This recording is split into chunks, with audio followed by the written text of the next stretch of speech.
Conto Conto apresenta de Stephen King, Ondas Noturnas. Narração Marcelo Fávaro.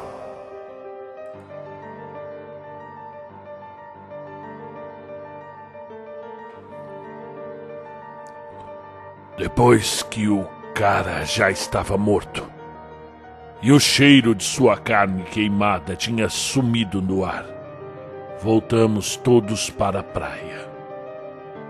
Corey estava com o rádio, um daqueles aparelhos a transistor do tamanho de uma pasta, que usam cerca de 40 pilhas e também gravam e tocam fitas. Não dá para dizer que a qualidade sonora da reprodução fosse grande coisa, mas com certeza era alta. Corey tinha sido rico antes do A6, mas coisa assim já não tinha importância. Mesmo seu enorme radiogravador já não passava de um belo monte de lixo. Só havia 2 estações no ar que conseguíamos sintonizar. Uma era a WKDM de Portsmouth, algum DJ da roça que tinha se tornado um fanático religioso. Tocava um disco de Perry, como dizia numa oração, vociferava. Tocava um disco de Johnny Ray. Lia alguma coisa do Salmo, trechos completos com cada selá, exatamente como James Dean em Vidas Amargas. Depois vociferava mais um pouco. Coisas desse gênero. Um dia cantou Bridging in the Thieves com uma voz chata de taquara rachada que quase matou de rir a Needles e a mim. A estação de Massachusetts era melhor, mas só conseguíamos sintonizar à noite. Um bando de garotos. Acho que tomaram conta do local de transmissão da WRKO ou a WBZ depois que todos por lá foram embora ou morreram. Eles só usavam siglas de sacanagem, como WFUMO, ou XOTA, ou WA6. Engraçado a beça, sabe? Você morria de rir. Era essa rádio que estávamos escutando durante o caminho de volta para a praia. Eu estava de mãos dadas com Suzy. Kelly e Johan estavam à nossa frente. E Needles já tinha passado pelo topo do promontório e estava fora de vista. Corey vinha por último, segurando o rádio. Os Stones estavam cantando Angie. Você me ama? Suzy perguntava. É só isso que eu quero saber. Você me ama? Suzy precisava de reafirmação constante. E eu era o seu ursinho de estimação. Não, eu disse. Ela estava engordando, e se vivesse por tempo suficiente, o que não era provável, ficaria realmente flácida. Fora que era muito tagarela. Você não presta, ela disse, colocando a mão no rosto. Suas unhas pintadas brilhavam de leve à luz da meia-lua que nascera havia cerca de 1 hora. E você vai chorar de novo? Ah, cala a boca! Pelo tom de voz, ela com certeza ia chorar de novo. Passamos pelo topo e fiz uma pausa. Sempre tenho que fazer pausas. Antes do A6, esta era uma praia pública. Turistas, gente fazendo piquenique, crianças de narizes correndo e avós gordas e flácidas com cotovelos vermelhos do sol. Papéis de bala e pauzinhos de pirulito na areia. Todas aquelas pessoas bonitas se agarrando nas suas esteiras de praia. E um fedor misturado de canos de descarga do estacionamento, algas marinhas e óleo copetone. Mas agora toda a sujeira e todo o lixo haviam desaparecido. O oceano devorara tudo. Como você despreocupadamente acaba com um punhado de Cracker Jacks.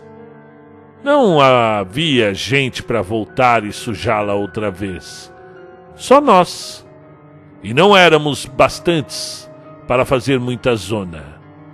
Também amávamos a praia, acho, pois não tínhamos acabado de oferecer-lhe uma espécie de sacrifício? Até mesmo Suzy, aquela piranhazinha da Suzy, com sua bunda gorda e suas calças boca de sino cor de uva. A areia era branca e formava dunas, marcada apenas pela linha da maré alta. Novelos de algas, imensas algas marrons, pedaços de madeira flutuante. O luar costurava sombras na forma de crescentes e com elas cobria tudo. A torre abandonada dos salva-vidas erguia-se branca, como um esqueleto, a uns 50 metros dos vestiários, apontando para o céu como o osso de um dedo descarnado. E as ondas noturnas, lançando grandes explosões de espuma, arrebentando sobre os promontórios até onde a nossa vista alcançava, em ataques intermináveis. Talvez aquela água estivesse a meio caminho da Inglaterra na noite anterior. Andy dos Stones. A voz de taquara rachada no rádio de Corey disse: "Essa daí eu desenterrei. Um hit do passado que é de deixar você ligado. Um balanço saído da tumba. Um disco sem risco. Eu sou Bob. Esta deveria ser a noite de Fred, mas Fred pegou uma gripe. Ele está todo inchado." Suzy deu então uma risadinha com as primeiras lágrimas nos cílios. Comecei a andar em direção da praia, um pouco mais rápido para que ela ficasse quieta. "Espera aí!" Corey gritou. "Bernie! Ei, Bernie, espera aí!" O cara no rádio estava lendo uns poeminhas sacanas e uma garota lá no fundo perguntou-lhe onde tinha colocado a cerveja. Ele respondeu alguma coisa, mas a essa altura já estávamos na praia. Olhei para trás para ver como Corey estava indo. Ele descia sentado, escorregando com a bunda como habitual, e parecia tão ridículo que tive pena dele. "Vem correr comigo", disse Suzy. "Por quê?" Dei um tapa no seu traseiro e ela soltou um gritinho agudo. "Só porque é gostoso correr?" E então corremos. Ela ficou para trás, ofegando como um cavalo e gritando para que eu fosse mais devagar, mas tirei-a da cabeça. O vento passava, correndo pelos meus ouvidos e afastava o cabelo da minha testa. Pude sentir o cheiro do sol no mar, acre e penetrante. A arrebentação batia forte. As ondas eram como espumas de vidro preto. Chutei para longe as minhas sandálias de borracha e corri pela areia descalço, sem ligar para as espetadelas de uma ou da outra concha pontuda. E o meu sangue rugia nas veias. E então lá estava o abrigo, com Needles já dentro e Kelly e Johan de pé ao lado, de mãos dadas e olhando para o mar. Rolei para frente, sentindo a areia descer pelas costas da minha camiseta, e esbarrei nas pernas de Kelly. Ela caiu por cima de mim e esfregou minha cara na areia enquanto Johan ria. Levantamos e sorrimos uns para os outros. Suzy tinha desistido de correr e vinha se arrastando em nossa direção. Corey quase a alcançou. "Bela fogueira", Kelly disse. "E você acha que ele veio mesmo de Nova York, como disse?" Johan perguntou. "Eu não sei. De qualquer modo, eu não achava que isso importasse. Estava atrás da direção de um grande Lincoln quando o encontramos, semiconsciente e delirando. Sua cabeça estava inchada, do tamanho de uma bola de futebol americano, e o seu pescoço parecia um salsichão. Ele tinha Captain Trips, e não duraria muito também. Então, nós o levamos até o promontório que se projeta sobre a praia e o queimamos. Ele disse que seu nome era Alvin Chackin. Ficava o tempo todo chamando pela avó. Pensou que Suzy era a sua avó. Ela achou graça nisso. Deus sabe lá por quê. Suzy achava graça das coisas mais estranhas. Foi a ideia de Corey queimá-lo, mas começou como uma brincadeira. Ele tinha lido todos aqueles livros sobre feitiçaria e magia negra na faculdade e ficava nos olhando de esguela da escuridão, ao lado do Lincoln de Alvin Chackin, e dizendo que se fizéssemos um sacrifício aos deuses negros, talvez os espíritos continuassem a nos proteger do A6. É claro que Nenhum de nós acreditava realmente naquela bobagem, mas a conversa foi ficando cada vez mais séria. E era uma coisa nova a se fazer. E finalmente fomos em frente. E fizemos. Amarramos o sujeito àquela espécie de telescópio lá em cima.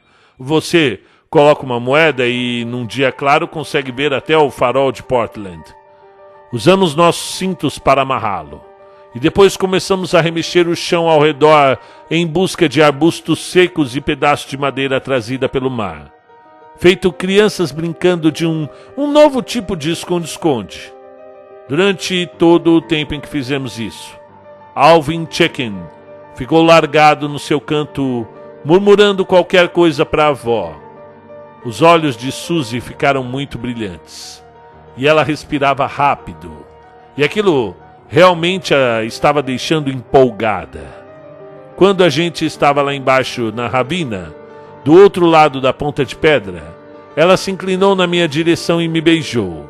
Estava usando batom demais e foi como beijar uma dentadura engordurada.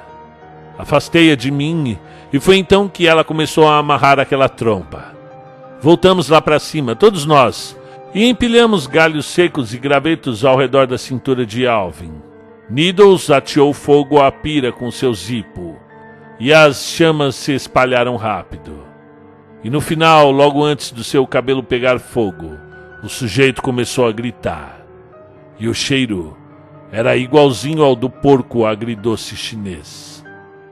Você tem um cigarro, Bernie? Needles perguntou. Tem mais ou menos uns 50 pacotes bem atrás de você. Ele sorriu e matou com um tapa um mosquito que estava picando seu braço. Eu não quero me mexer. Dei-lhe o cigarro e me sentei.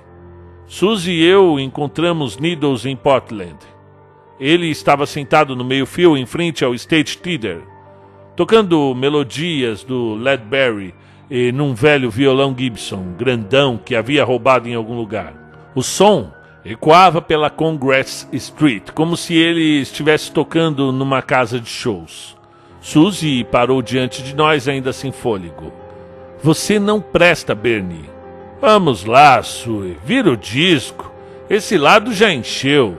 Seu canalha, estúpido. Seu insensível filho de uma puta, cretino. Vai embora, eu disse. Ou vai ficar com o olho roxo, Suzy, não duvida.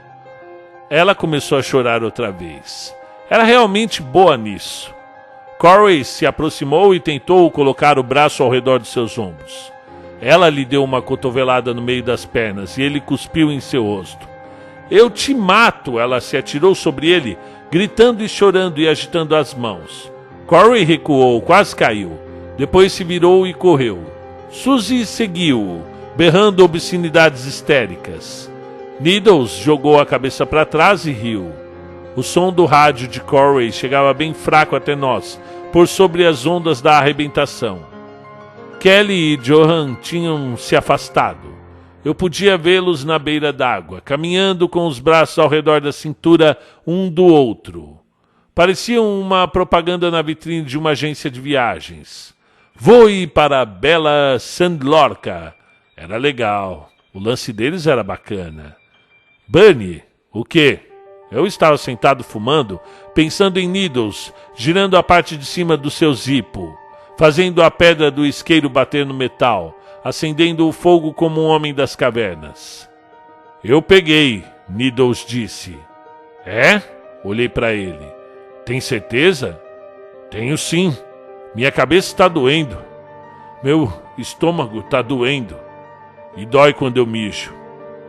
Ah, mas vai ver que é só a gripe de Hong Kong. Suzy teve a gripe de Hong Kong. Ela queria até uma bíblia, eu ri. Isso tinha acontecido quando ainda estávamos na universidade, cerca de uma semana antes que fosse fechada para valer. Um mês antes de começarem a levar os corpos em caminhões de lixo e enterrá-los em valas comuns com retroescavadeiras.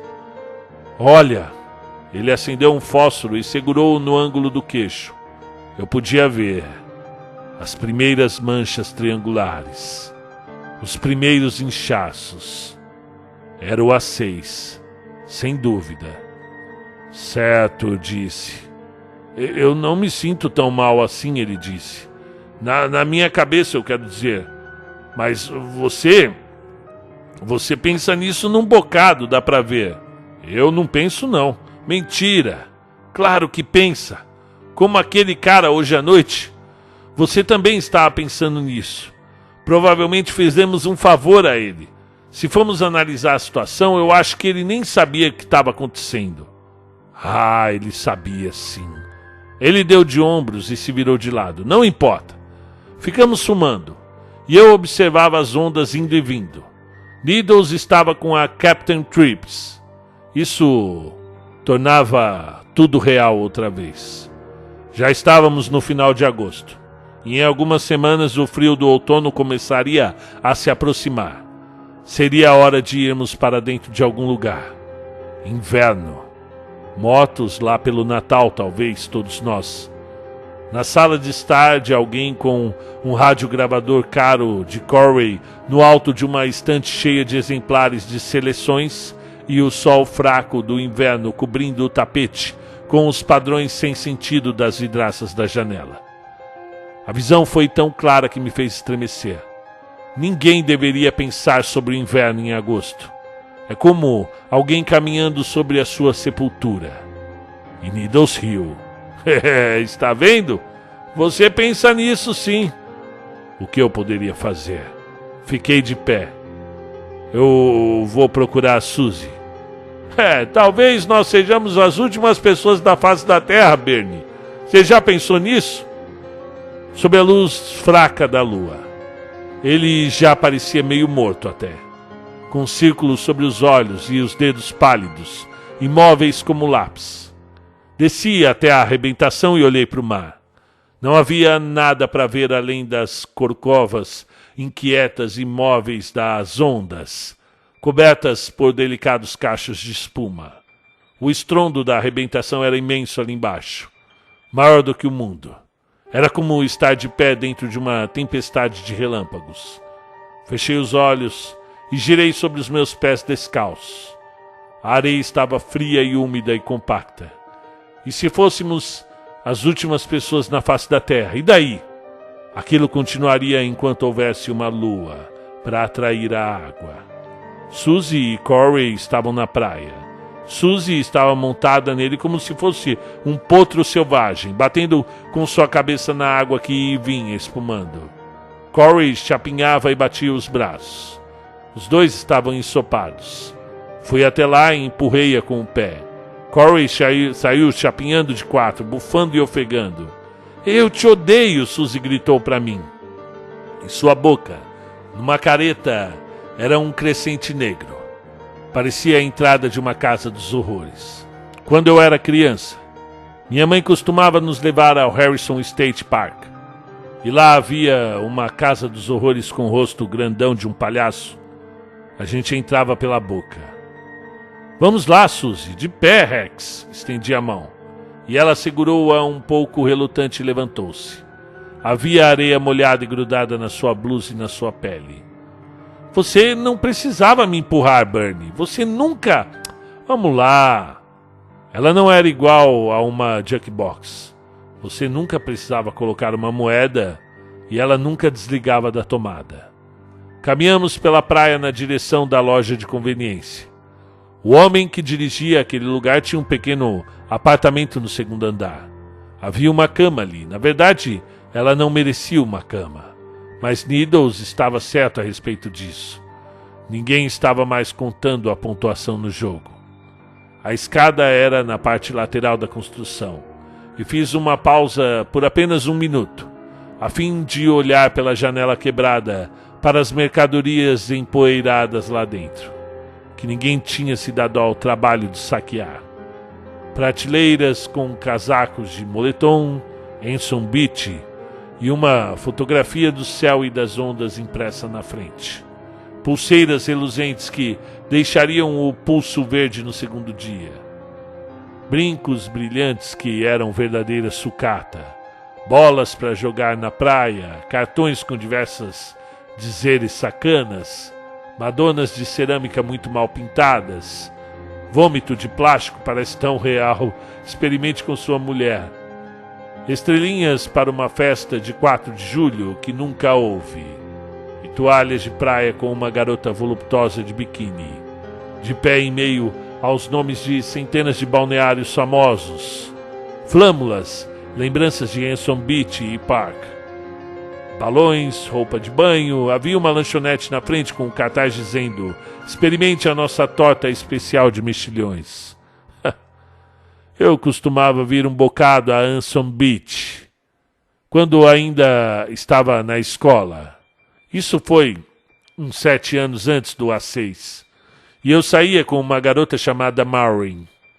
Ela era alta, tinha um maiô cor-de-rosa em xadrez e costumava dizer a ela que parecia uma toalha de mesa. Tínhamos caminhado pelo deck em frente àquela loja, descalços, as tábuas quentes e cheias de areia sobre os nossos calcanhares, e nunca experimentamos a torta especial de mexilhões. Para o que você está olhando? Nada, venha. Tive sonhos horríveis com Alvin Checken, que me fizeram suar. Ele estava atrás da direção do seu Lincoln amarelo reluzente, falando sobre a avó. Não passava de uma cabeça inchada e enegrecida e um esqueleto carbonizado. Cheirava a queimado e falava sem parar. E depois de algum tempo eu já não conseguia mais distinguir uma única palavra. Acordei respirando com dificuldade. Suzy estava escarrapachada por cima das minhas coxas, pálida e inchada. Meu relógio marcava 3h50, mas tinha parado. Ainda estava escuro lá fora. As ondas da arrebentação golpeavam a areia num estrondo. Maré alta. Digamos que fossem 4h15. Luz em breve. Saí da cama e fui até a porta. Era agradável sentir a brisa do mar no meu corpo. Apesar de tudo, eu não queria morrer. Fui até o canto e peguei uma cerveja. Havia 3 ou 4 caixas de Bud empilhadas junto à parede. Estava quente porque não havia eletricidade. Mas não me incomodo em beber cerveja quente como algumas pessoas. Só faz um pouco mais de espuma. Cerveja é cerveja. Saí para o patamar e me sentei. E abri a lata e bebi. Então ali estávamos nós, com toda a raça humana exterminada. Não por armas atômicas ou biológicas, ou poluição ou alguma coisa grandiosa desse tipo. Apenas a gripe. Eu gostaria de colocar uma placa imensa em algum lugar. No Bonneville Salt Flats, talvez. Bronze Square, com 5 quilômetros de comprimento. E em grandes letras em alto relevo, o aviso diria: para ajudar algum alienígena aterrissando por aqui. Dizia a placa: apenas a gripe. Só a gripe. Joguei a lata de cerveja por cima do corrimão. Ela aterrissou com um retiniroco no caminho cimentado que contornava a construção. O telhado era um triângulo preto na areia. Imaginei que se Needles estaria acordado. Imaginei se eu estaria. Bernie. Ela estava de pé na porta, usando uma das minhas camisetas. E eu odeio isso. Ela sua feito um porco. Você não gosta mais muito de mim, não é mesmo, Bernie? Eu não disse nada. Havia momentos em que eu ainda conseguia lamentar tudo aquilo. Ela não me merecia. Não mais do que eu a ela. Posso sentar com você? Duvido que haja espaço suficiente para nós dois. Ela fez um barulho de soluço sufocado e começou a voltar lá para dentro. O Needles está com o A6, eu disse. Ela parou e olhou para mim, e o seu rosto estava imóvel. Sem piadas, Bernie. E eu acendi um cigarro. Não é possível. Ele teve o A2. A gripe de Hong Kong. Assim como você e eu e o Corey e a Kelly e o Johan. Mas isso significa que ele não é imune? É. Então nós poderíamos pegar? Talvez ele tenha mentido quando disse que tinha tido o A2. Para que a gente trouxesse ele conosco daquela vez, eu disse. O alívio se espalhou pelo seu rosto. Claro, foi isso. Eu teria mentido no lugar dele. Ninguém gosta de ficar sozinho, não é? Ela hesitou. Você vem para a cama? Agora não. Ela entrou. Eu não precisava lhe dizer que o A2 não era uma garantia contra o A6. Ela sabia disso. Simplesmente preferia esquecer. Fiquei sentado olhando as ondas.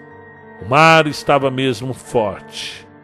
Anos atrás, Anson tinha sido o único lugar mais ou menos decente para o surf do estado.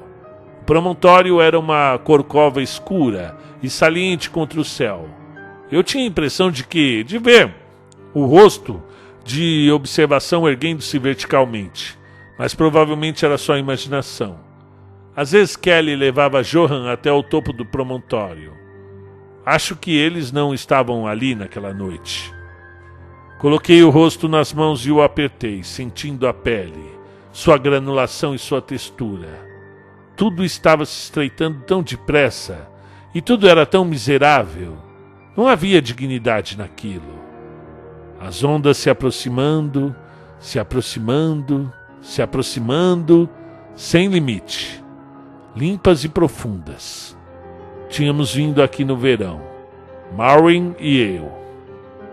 No verão depois da escola. No verão antes da faculdade e da realidade e da A6. Chegando do sudeste da Ásia e cobrindo o mundo como uma mortalha. Júlio tínhamos comido pizza e ouvido o rádio dela. Eu tinha passado óleo em suas costas. E ela tinha passado óleo nas minhas. O ar estava quente. A areia brilhava. E o sol era como um vidro em chamas. Fim do conto. Muito bem, sejam bem-vindos ao canal Conta um Conto. Quem vos fala é Marcelo Fávaro, o seu narrador preferido. E aqui no Conta um Conto trouxemos hoje Stephen King, o livro que faz parte do Sombras da Noite. Eu acho que é o terceiro conto. O segundo conto eu já li aqui no canal, que é O Último Turno. E este, um conto apocalíptico, traz um narrador aqui meio inconveniente, meio detestável, com alguns comentários muito machistas e muito deploráveis, mas que está trazendo aqui uma visão desse A6 que foi aí uma peste em forma de gripe que chegou da Ásia e dominou o mundo, né? E aí eles estão como os únicos sobreviventes, né? Numa visão muito peculiar do apocalipse, ok? Um bom conto, no nível que eu já espero do Stephen King. Não tem muito o que falar, uma linguagem simples que o popularizou, né? O tornou um best-seller mundial. Não é uma profundidade léxica igual Edgar Allan Poe, H.P. Lovecraft, mas são épocas diferentes também, né? Não dá para colocar os três no mesmo patamar. São públicos diferentes, são épocas diferentes. Um bom conto, um conto de entretenimento. Gostei. Né? Poderia ter aí algo mais, um final um pouco surpreendente, mas às vezes, pessoal, a falta de surpresa no final do conto é a própria surpresa. Pois o conto ele te dá essa oportunidade de parar no meio do pensamento ali e pronto. Como se fosse um recorte de algo maior. Entenderam? E isso torna um estilo, ok? Tem vários contos aqui que vocês vão acompanhar no canal que termina dessa forma. Termina como, né? Como foi. Então, é isso. Um bom recorte aqui de um conto apocalíptico. Um grande abraço a todos vocês.